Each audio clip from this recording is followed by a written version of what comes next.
Hello friends, and welcome to Escaping the Mouse with your host, me, Breck Rowell.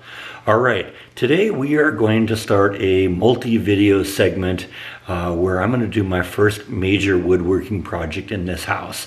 Let me show you what I have in mind.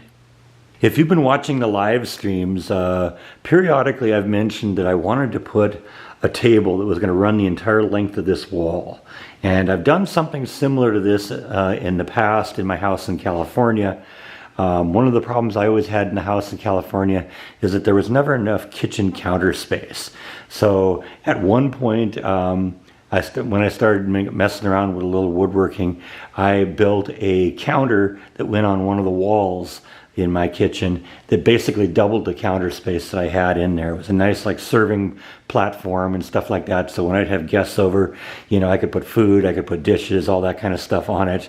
And then a couple years later, I also replaced the kitchen table, which was just a small standalone kitchen table that was good for feeding one. And I replaced it with basically another counter that was like a bar seating type of thing, got some bar stools and the whole thing, and that replaced the kitchen table and basically half again the amount of counter space I had.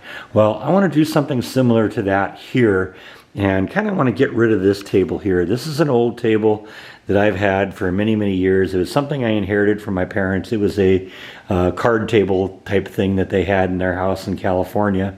And they gave it to me and I had it for a while, and it just isn't enough for kind of storing stuff that I want to, you know, display here. And I think the counter that I'm going to run here, or whatever I want to call it, is going to run the entire length of that wall. It's about 11 feet long. And I'm also kind of thinking that it might be something that I do for like decorating around the holidays. One of the things that my father did when he was alive, he had a Christmas village that he set up every year that had like, you know, fake snow and had a railroad, you know, trains and little miniature buildings and stuff like that. And I thought that'd be perfect for here if I were to start doing something like that next year. And otherwise, it's always just going to be a good place for storing of some of the little knickknacks that I like to display. Now, like I said before, I've mentioned this a couple times on the live streams, and my mom kind of got intrigued by the idea, and she asked me a couple weeks ago for a budget for this kind of thing because she really enjoys being a part of me building up my house. And for Christmas, she gave me a really nice Home Depot gift card that is for this project. So what we're going to do is we're going to run out to Home Depot today. We're going to buy the supplies and maybe get started on this. Let's go to Home Depot. Now, even when I lived in California and had access to my mom's SUV, bringing home lumber was always somewhat of a task, and because I couldn't always just get my parents to drop what they were doing and come over and pick up lumber for me. So I came up with what I thought was kind of a inventive solution to this. This is just a little something that I made a number of years ago. Got a piece of styrofoam here that rests on the roof of the car, and then I just created these brackets that that I can set on top of the car.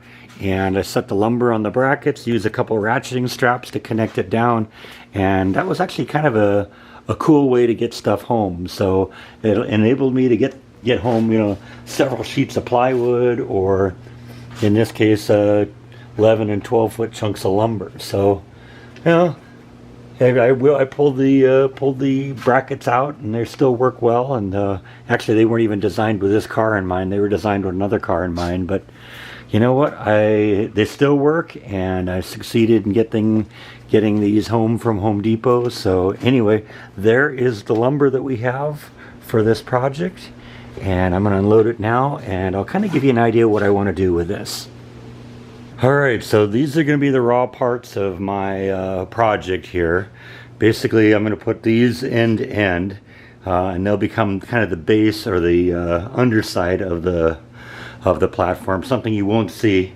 And then I'm going to put these on top and then use one of them kind of as a backsplash, so it'll be at a right angle the rest of them. And then these two pieces, the two thin pieces here, are going to be used to face the sides of it so you don't see the plywood underneath.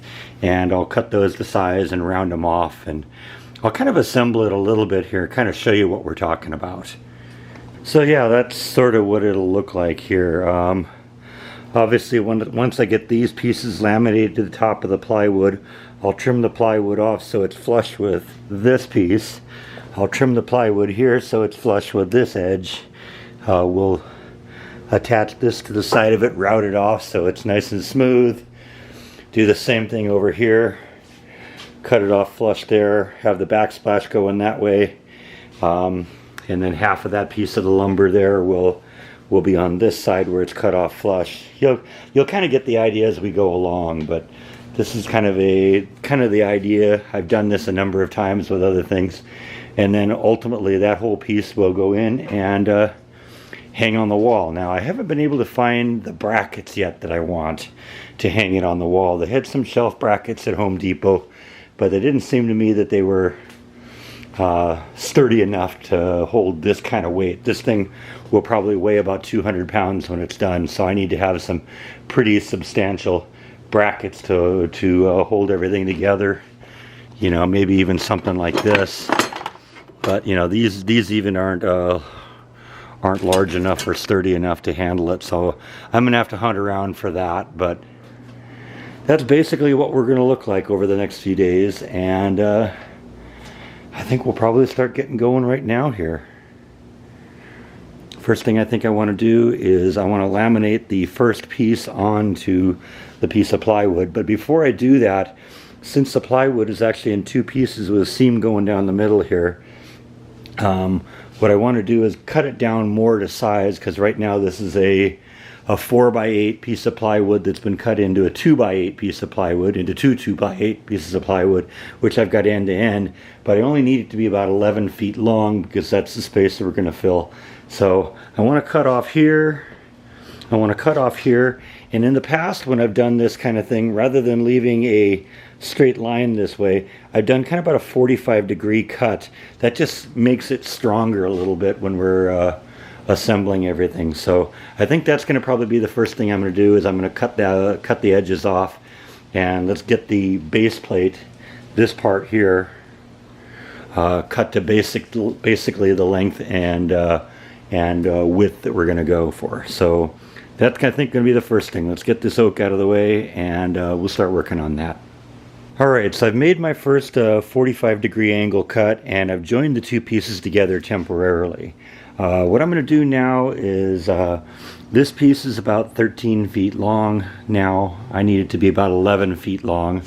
So what I'm going to do is I'm going to cut about 10 inches off of each side of this, and that's going to be kind of my starting point. I always like to cut things a little longer than necessary, because when I get down to the point where I'm ready to do it for real, then you know, you can always cut it shorter, you can't always cut it longer. So like I said, I've got the two halves joined together. This is going to be the bottom, and so once I get the halves cut off, I'm going to flip this thing over, and we're going to start attaching some of the oak pieces.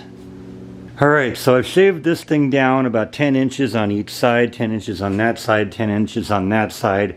It's still a little longer than 11 feet. It's about 2 inches shy of 12 feet long, but I think that's all that I'm going to shave it down at this point. I've also flipped the board over now, because this is the side that we're going to laminate the oak paneling on. So I think next thing I got to do is I got to get this thing down on the ground, and I think what I want to do is I want to put the first piece of oak paneling on it. And so we're going to, since this is kind of my flat side here, you know, there's a little bit of a lip there, so we'll cut that off when we get to the point where we're ready to do that. There's a little bit of a lip here too, but what we're going to do is we're going to get this thing, get the first piece of paneling put on here and glued down, and I think probably we'll let that sit up overnight so that it has a chance to be very set when we pick it up tomorrow. So let me get this thing on the ground and move on to the next step. Alright, so I got the first piece of wood on, it's glued on, and I use these heavy weights to kind of just hold everything down and hold everything into place until the glue sets. Now this wood glue that I use is called Gorilla Glue, and it generally sets up pretty well in about 20 minutes, but I'm going to leave these weights on it overnight, and that will allow it to really set up and bond really well.